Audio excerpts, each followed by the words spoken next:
Storygram Network. It's that time of year, folks. Time to turn that trash into treasure. Coming up here, April, we are celebrating Trash and Fashion Sonoma creative sustainability events benefiting Sonoma Community Center's educational programmings. Starting off, we're going to lead up with April 13th, Trash and Fashion Barbie Gallery and Reception Silent Auction, opening the 13th, taking place until April 29th. Then we have the big show. Trash and Fashion Show is on Earth Day this year. 13th annual running events, a 2 o'clock and a 5 o'clock show. You can buy your tickets now, folks. And then on the 29th, if that's not all, we have Dogs on the Catwalk. Dress up your dogs and lead them down on our back patio at the Sonoma Community Center. There will be prizes, and we will have the free community event Trash Bash, in which we will announce the winners, raffle winners, as well as get your Barbie auctions on. Join us for any of those events. We'll see you at Trash and Fashion 2023 in April. Hey, Gerardo. How are you? Pretty good. Hey, you know about the subscription? How does it work? That's a good question. So, subscription to the Sonoma Community Center podcast means really no commitment on your side. What came up, I was thinking about this a long time ago, is people typically tend to think that a subscription means that you have to pay for something or we're capturing an email or information like that. But that's simply not the case. So you mean I can just click it and just watch your videos and I don't have to pay any money? And you don't have to pay any money. Wow. Subscribing merely means that when the next time we have an episode, it will pop up wherever you're listening to episodes, be it Apple Podcasts, Spotify, YouTube. And what that means is it really just supports us and lets us know that we have listeners out there besides just downloading the podcast. So, and it's just not subscribing, it's also liking it, right?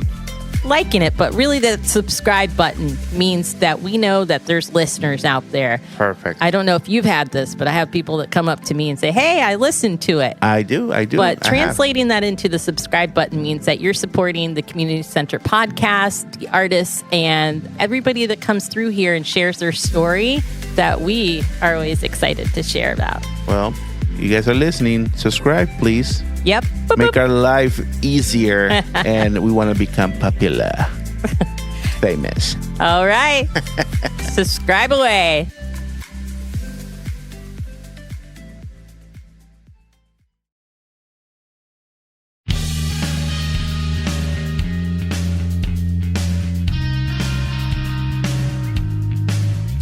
Hello, we are the Sonoma Community Center podcast, a place of creativity, connection, and community. We highlight the artists, teachers, and the community that come through the doors of our historic brick building, often called the heart of Sonoma. We share local tips and shout outs to our home, Sonoma Valley. And we are your host, Molly Spencer. Gerardo Diaz. We are the engagement team of the Sonoma Community Center. Woo, woo. Good morning. It's the Sonoma Community Center podcast. This is Molly Spencer. And Gerardo Diaz. And we are coming to you on a Monday morning. So if we sound a little not our Friday afternoon recording selves, that's why. We always need like an extra day after the weekend. Yes. Like Monday would be nice to be off too. Exactly. Maybe have like the whole European style. You work 3 days and you're off 4, maybe. That's what they're pushing for, and I'm all for it. In the meantime, we have coming up here at Community Center, it's the season. It's Trash and Fashion season. And fashion, yep. And we are into our 13th year as Trash and Fashion Sonoma, which evolved really from one runway show that took place in Andrews Hall and is now a big deal. It's an event season. So really we start next week with Trash and Fashion Barbies, Gallery and Auction. And then we lead into the show and a trash bash. Wow. Yeah. I think I was part of it last year. But you know what? I didn't get to see the show. Yeah. Because for some reason, you guys needed somebody to be in the bar. So I'm like, I jump in the bar, start getting everybody drunk there, Yeah. They're like, no. Serve a little bit. I'm like, pouring a good pour in there, That's good. Get them up. It is a fundraiser, folks. So having a little loosener is great.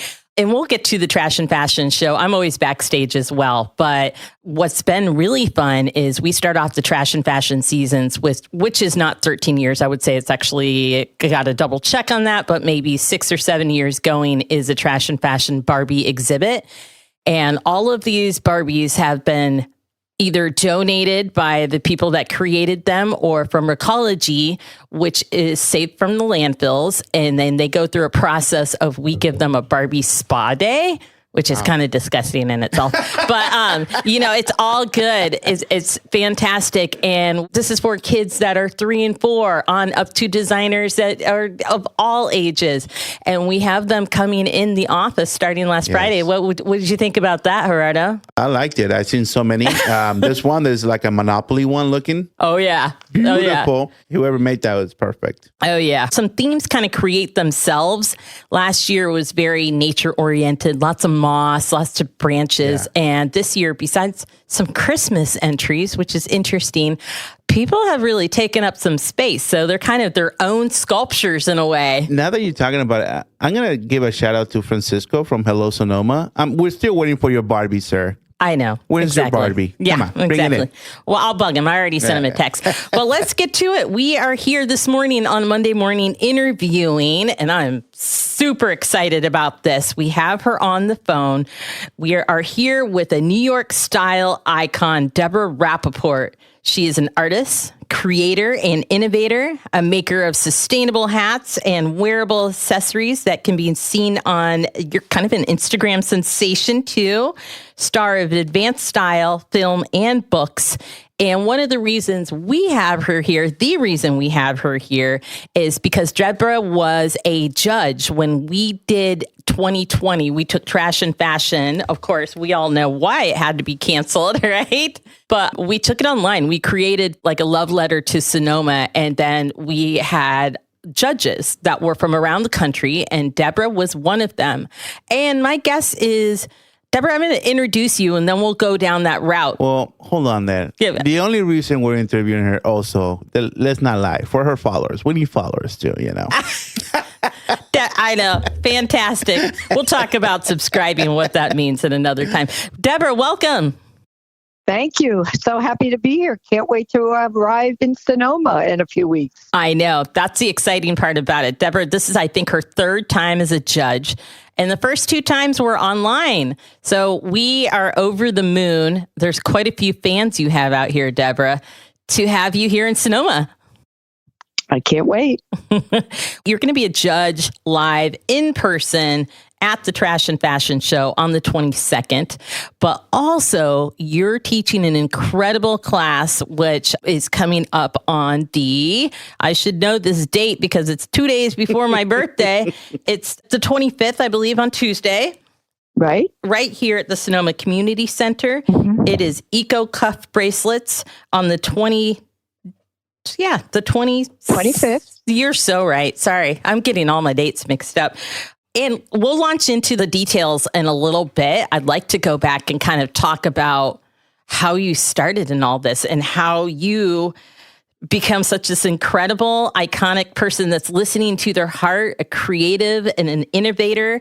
Were you born in New York? Yes, I'm a native New Yorker. And other than the 11 years that I lived in the Bay Area, Berkeley, I'm probably going to be staying here. It's home. Yeah, it's home.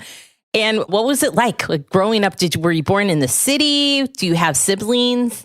I was born in the city in part that's called the Lower East Side, which was a big Jewish immigrant neighborhood. And then we moved to Florida for 6 months in 1949. And my mother said, I can't live here. I need the 4 seasons. So my father came back and found another apartment, but up in a place called Riverdale, which is in the Bronx, and a lovely neighborhood. Yeah. And then in 1957, my father's business moved to New Jersey. So as a lot of people back then, we moved to the suburbs. And that was very startling and shocking. But we managed. And my sister, who's 2.5 years older, were such good kids that the minute she turned 17, my parents got us a red convertible Fiat so we could get out of New Jersey and get to New York. Oh my God. Wait, I'm jealous right now. That must have been incredible. How old were you two when they decided to make that really conservative and smart in life purchase? Yeah. Well, my sister was 17, so she could drive in New Jersey, and I was like 15 or 14 and a half. Yes. So, and then the minute you turn 18, you could drive into New York. So we would drive to the bridge and then take a bus over. But it was our freedom, and my mother totally supported it. And anyway, so we could get out of there. I love that, Debra. Actually, I have a daughter who's 13 right now, and that's what she's trying to talk me into. She's saving for a car since she's can't get a horse. And she decides, you know what would be great, Mom, if we get a convertible Jeep. I think she had one experience in the convertible and it found that freedom. It's funny how that makes us feel. Totally. But a horse isn't a bad idea. If I could have gotten a horse and gone across the George Washington Bridge, that would have been sensational, don't you think? Oh, yeah, absolutely. It's never too late, right? No, absolutely. Yeah, the horses are great. Love all that part of it. Yep. Debra, so you're back in the city. You're doing your thing. I am familiar that you came out here. You were at Berkeley and Davis. Kind of tell us about your West Coast experiences and why you were here. What led you here, too? Well, I finished undergraduate at Carnegie Mellon. We were the last graduating class of Carnegie Tech in 67. And I was doing textiles that were a little irregular, not necessarily rectangular. Yeah. And then I luckily got into UC Berkeley and studied with Ed Rosbach. And he changed my life. For the first time in my life, education was not about intimidation. Everything you did in art school was looked upon. Oh, what do you think? You're an artist? On the floor, step on it, trip. Ed Rosbach would say, yes, and where are we going to go from here? And yes, not yes, but it's yes, and it was like, I could do no wrong. This is really what life is about. So at age 22, he transformed I can't even talk about it without getting verklempt because it's so meaningful. I love it. And then I finished graduate school. I started making things for the body then, and they were not rectangles. So Ed said to me, well, then you shouldn't be weaving on a loom. You should be doing non-loom textiles with knotting and crocheting. And so that's what I did. And I built all these things that I called fibrous raiments because they weren't costumes, they weren't apparel, and they weren't clothing. They were forms for the body. Right after I graduated, he recommended that I teach at UC Davis. And that's what I did for 8 years. And I was tenured and I loved it. And I loved my faculty. In fact, one of my best friends, Dolph Catelli from Sacramento, is coming down during the weekend of the show. But I couldn't deal with academia and the administrative stuff. So I retired at age 35 and I came back to New York. Lucky. Not having a clue what I was going to do, except I was going to continue to make art and teach wherever I could get hired, a Y or a local hangout or whatever. And that's what I did until 83 when I started a flower business. Wait, a flower business? That I did not know, Debra. Actually, that's my background. Really? Yes. Oh, that's amazing. We'll have to connect because that's what I did for many, many years. I mean, besides teaching here and before Sonoma Community Center. And when I worked in New York, too, that was my only daytime skill besides dancing. So I'll tell you stories about that. All right. We got a lot of overlaps. I was a gardener. Did that count as a florist? I had a partner who wanted to go in the flower business because she lived in New Jersey with a gorgeous garden and she was really like a horticulturist. Yeah. And also a weaver and a musician. So I said, okay, you'll teach me the horticultural. And we decided a flower business is just like weaving. It's linear, it's color, it's texture, it's placement. And you just kind of make it up. And we were so outrageous that we were considered, we were older than most. I was in my 50s, she was in her 60s. And so every time they'd see us coming, they'd say, oh, here come the two old ladies. We got something unique for them waiting in the refrigerator. Anyway, I love it. We did that for 16 years and we loved it until we couldn't love it anymore and we quit. after 16 years, it was enough. That happens. It's hard work. Everybody thinks really it's glamorous, but it's very hard work. It's not. You are up and setting up. I know. Thanks for reminding me, and all the holidays and really what it becomes. Yes. And I'll just sidetrack here because I'm feeling selfish flower talk right now.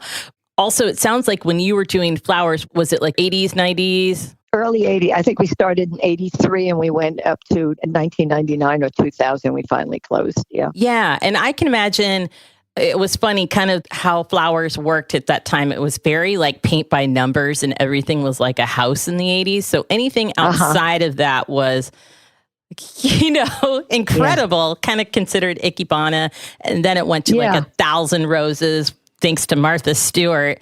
And now it's exciting to see, really, it looks more like Dutch paintings these days. It comes back to a more free flower flowing thing.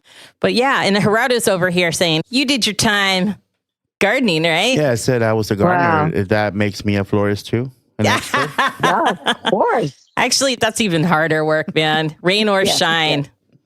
Right. And you're not dealing with cut flowers, so you're really dealing with what's in the ground and what's happening. Yeah. With cut flowers, if it's dead, you pull it out, you throw it away, you poke another one in, whatever. But no, that's a lot harder. I know. I love it. And it's funny that you relate weaving to that too, because I've taken sewing like a million times and it turns out, you know what? I'm just not that great at straight lines. So weaving is where it's at. Okay. Here we are. You're back. You're doing this. You've gone down the road. When did it like kick in for you? New York City seems like a gold mine for found items. I actually started when I was in graduate school, and I would use berry baskets and build headpieces. And then I went to the TV station and I got videotape. Oh, and I crocheted videotape. And everybody was trying to buy fine silk and hand spun. And I said, I'm not doing that. It's so beautiful as it is. I don't want to take it out of the hank and turn it into a fabric. So I wanted bolder and more sustainable. And in graduate school, I didn't have a ton of money, so I couldn't afford silk. So found materials were my passion. And they spoke to me. I would go to the Salvation Army when I taught at Davis. It was a fabulous one up in Sacramento. Oh, lucky. And the volume of stuff you could find. I mean, I still have a roll of copper that I'm still carrying around from 1970. and I use it, but it's more precious than gold to me. Oh, it is. That's amazing. You must have quite the apartment of found objects. I've seen little snippets and photos, but what a treasure trove. And then I'm sure it also becomes part of the hunt, exploring and looking for things. And what a treat. So you're doing this. Did that kind of start first as far as making like found objects and getting into like the eco bracelets and the hats and wearable art and just kind of wearing them yourselves? Yeah. And before the word sustainable was fashionable, I was doing it since the mid 60s. Yeah. And there's lots of trash in New York. And when I was here in the late 70s, before I physically moved, I started finding found metal in the streets because the cars were falling apart. Now, it's difficult to find large pieces because the cars are mostly plastic or whatever. I agree. So, you find a lot of washers and simple things. But I started making found metal jewelry again as one thing. And then people send me materials. I have a friend in Chicago, an online friend, and she works in a handbag store. And she sends me boxes of samples of pieces of leather. So I have to use it. So it's challenging. And most of the stuff I find in the street, this stuff talks to me and it's like a relationship. And so I don't know what I'm going to do with it at first, but since it speaks to me, we go home and we play and it becomes something. And that's the Debra, hunt. And that's take me home. Yeah, exactly. You're like me when I was in shrooms. The potatoes were talking to me. Hey, come. Well, Gerardo's a big fisherman, so think of it as in fisherman terms. You guys are always on the hunt, right? Yeah. Oh, right. I like the word being a fisherman. That's great. We're always fishing for something. Yes. Oh, I love it. I'm going to borrow that, okay? I'll give you credit. It's so amazing. So, okay, I'm kind of fast forwarding here. But you're basically wearing what you're making. And of course, New York City being the best stage ever. I think I heard this. Were you on the street when you kind of ran into, is it Ari Seth Cohen, the author of Advanced Style? And is that where it kind of exploded for you? Tell me about that relationship with Ari and what took steps next. Okay. Well, he happens to be in New York now for the Easter parade, and I was with him yesterday, and we were reminiscing 2009 when we met. And he was working at the new museum in the bookstore, and I walked in on a rainy day, got rid of my raincoat and umbrella, and he comes up to me and he says, "Oh, I take photographs of women over 60." And I blurted out, "And how do you know I'm over 60? Anyway, he forgot his camera that day, so I handed him my card, and I said, "Okay, come on over. I'll dress up, I'll undress, and I'll make you a vegetarian lunch," because he told me he was vegetarian, and so am I. Yeah. And I didn't hear from him. So 5 days later, I called him and he came over. We spent the day together and the rest is history. Wow. And that's how it started. And I was the first woman, he reminded me yesterday, because he was photographing women on the street or who came into the museum, but he never followed up on any kind of relationship. So I was the first woman whose home he came to and had the full experience. Then you realized how much fun that was and how you can really get a true story when you hang out with someone for a while instead of a photograph. Yeah. And that's why we're so close, too. Yeah. So he wrote books, but he also did a film. Am I right? Yes. Mm-hmm. Advanced Style. And when did that come out? Like last year or a couple of years ago? Oh, no, or a while ago? It came out 2014, I think. Oh. And then we went to Amsterdam and did a TED Talk in 2015. I think my dates are right. But the film is still out there. I don't know if it's on Netflix or, one of those. Lawrence, I got a little note here on Amazon Prime. So, folks. Oh, right. Okay. Mm-hmm. Write that down. Make a note of it since, when you listen to podcasts, you got to go down the rabbit hole. So, on Amazon Prime, Advanced Style.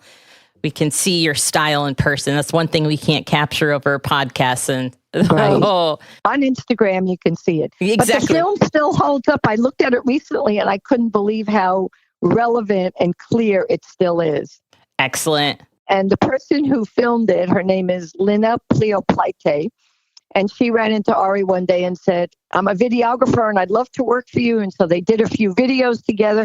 And then she upgraded her equipment. And before you knew it, she was filming and editing. And she's still out there. She's amazing. Lina, Lina, Pleoplite. She's from Lithuania. And when I met her, I adopted her too because my father was from Lithuania. Oh, really? So now I have a son, Ari, and I have a daughter, Lina. You're multi-family. Right. I love it. The family of style, advanced style. Right. Going into that, I know that's funny. I am curious because I know that you are an Instagram sensation, probably OG, original gangster of Instagram. When did you start your account and when did you see it go insane? I think you have like 54,000 followers. Am I right? Yeah. Just in this Instagram world, I think it's interesting. Yeah. I think it was 2016 I started and Ari helped me. And then Ari moved to LA. So another friend, Denton Taylor, who's a photographer, set me up and actually gave me my iPad. And so we did photographs regularly. And then a couple other photographers stepped in, Susie Lang, who does women 60 plus, and some other photographers. So that's kind of how it happened. If you have a really good photographer, it helps if you have good photographs. Oh, absolutely. I mean, lighting and posing is everything, and editing and doing enough shots that you've got things to choose from. The last thing you want is you've got a grin on your face or your eyes are closed because the sun is lit. So it takes a professional photographer to be able to capture. It really does. And it makes people stop and check it out, especially there's so much out there. It's a saturated market. But do you continue to enjoy it? Because I know I'm just personally speaking here and you started way before me for Instagram and Facebook. I do the Trash and Fashion Sonoma Instagram. Used to do the community center and we all kind of take different hands. But sometimes, after a while, I was like, oh, it's such pressure. It's a job on top of another job. But how do you feel about that now? Like how it's grown? Well, since it's my own thing, I'm not forced into anything. And I used to post every day. Now I post every 2 or 3 days because who cares? I mean, who's looking? And I don't have a bucket list. Yes, I'm glad I'm out there. So I get invited to come to Sonoma and other things like that. But I have enough history behind me that people know who I am. So Exactly. I'm not a 20-year-old trying to make it in that world. Thank God, right? Yeah. Me So too. when it's fun, and if it's fun, then that's it. Otherwise, I'm not going to do it anymore. Exactly. Well, speaking of fun, when you were out here at Berkeley and in Davis and stuff, did you ever make it up to Sonoma, to the wine country? Yeah.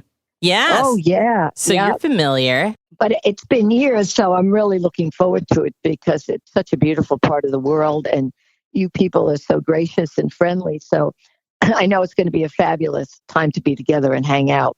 So I'm very much looking forward to it. Oh, yeah. You have a lot of people excited for your arrival.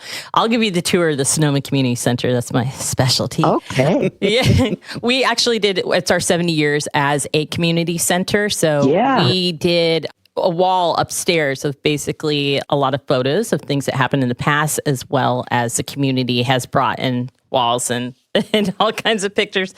And if you are looking for delicious food, Gerardo is also our culinary expert over here, teaches the kids. He's an amazing ceviche maker, and he can tell you where to get the best tacos in town. Oh, yeah. If you like tacos, yeah. Mexican food, I'm an expert, Oh, okay. We just came back from Mexico. We were there all of February, and I lived on ceviche. I do eat fish now, but anyway, it was fabulous. So I can't wait, okay? What part of Mexico? First, we met some friends in Puerto Morelos at the beach, and I'm not a beach person, but we had a good time. And then we went to a town called Tepoztlan, where the cliffs and the mountains are, 1 hour out of Mexico City.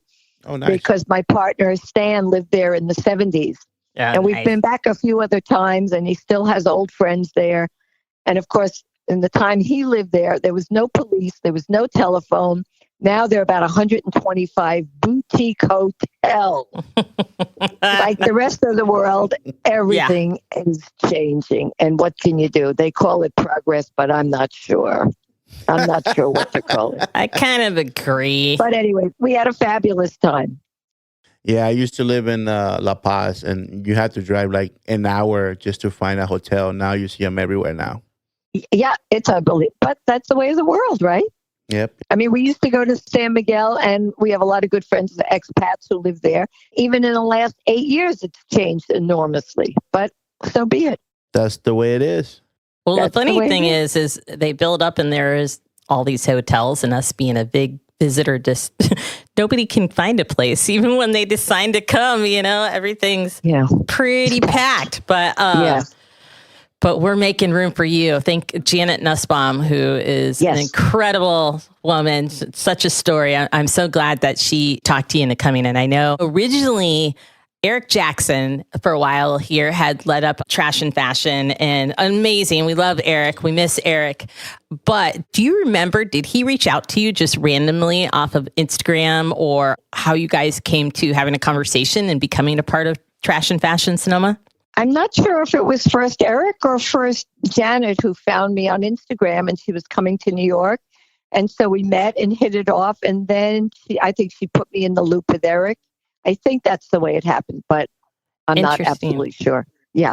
But Eric was a treat. I mean, when I was communicating with him, he was a real pleasure to work with. Oh, yeah. I remember we did an interview with you, a Zoom interview workshop. Right.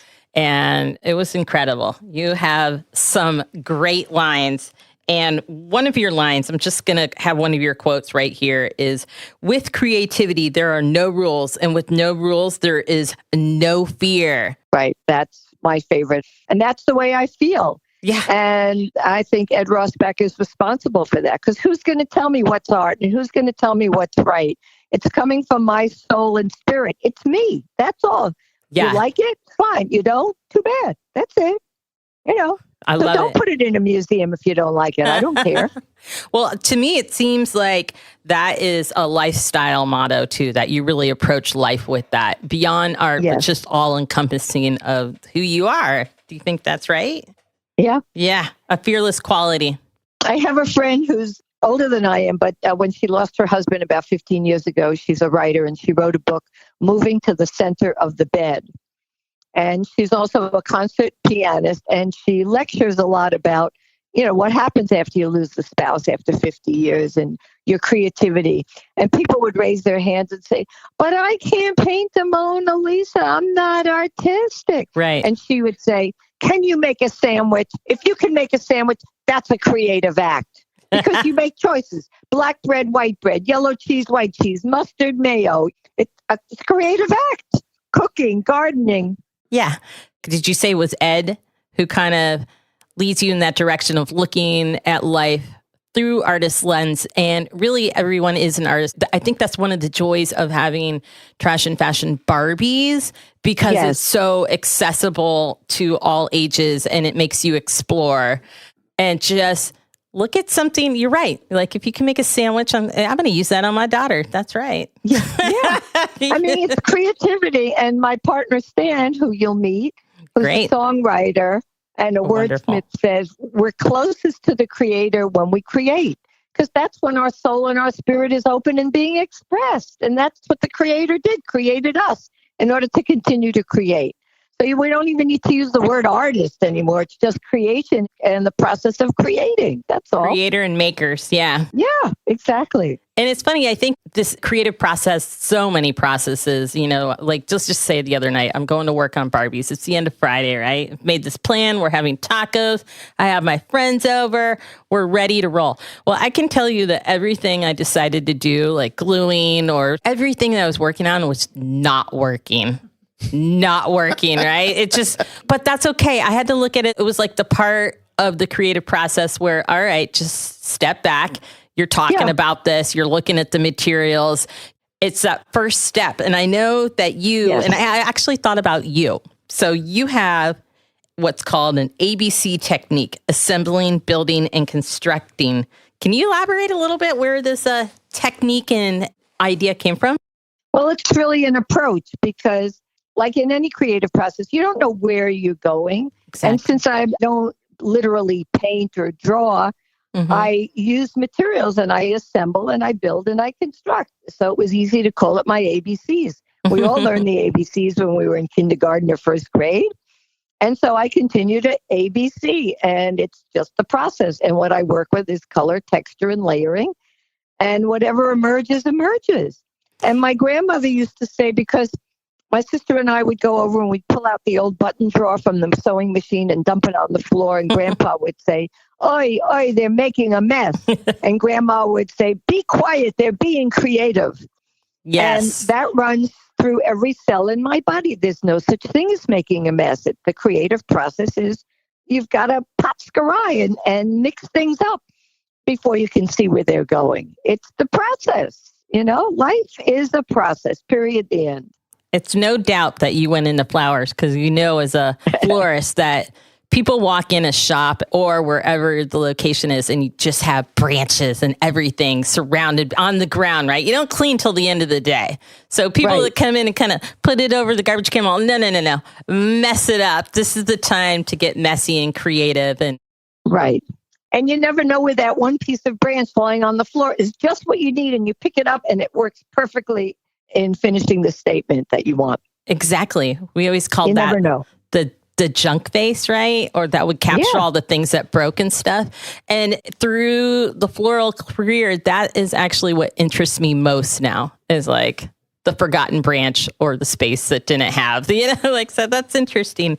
Well, what everybody, which is fantastic, when you are out here, you are going to be teaching the Eco Cuffs bracelets workshop, and this is accessible to all. I think maybe the ages, it's not for children, but for like late teens on up to adults of all ages. Would I be right to kind of assess that? Very low tech. Very low tech. And I actually did it with you before when we did it on Zoom. And it is just a fun, exploratory way to make something really cool looking. Can you talk about the ABCs? So it will be on Tuesday evening. I just want to let everybody know it should be out in time, but all are welcome. We do have sliding scale at our community center, which gives different tiers. And I also have scholarships that are available to those that need it. Thankful to Creative Sonoma, which is part of a grant that we have here and are able to bring you out here. How would ABCs apply to the Eco Cuff bracelets without giving away like everything. Well, we're literally going to be assembling and building on the cardboard from toilet paper roll. And in a sense, it's almost like doing a collage, but we're doing it on a cylindrical shaped piece of cardboard. And it's going to be layered first, like a postcard or an image to cover it, and then some detailed texture, and then covering it with some mesh to hold it together, and then maybe adding some other things on the top surface. So we're literally assembling, building, and constructing.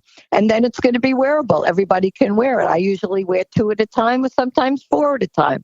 And it's so much fun. Yeah. I know. I'm hoping to make something. Well, it's going to be after the trash and show, but I cannot wait to add to the collection. Good.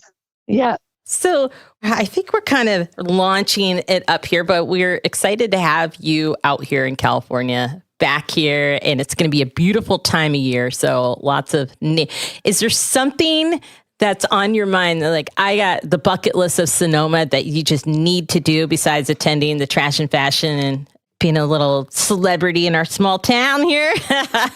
Well, now that Jamar said about the Mexican food, of course, I can't wait for that. Okay, perfect. I'm down. Okay. Gerardo, and he makes the best ceviche. Oh, my God. I just love that.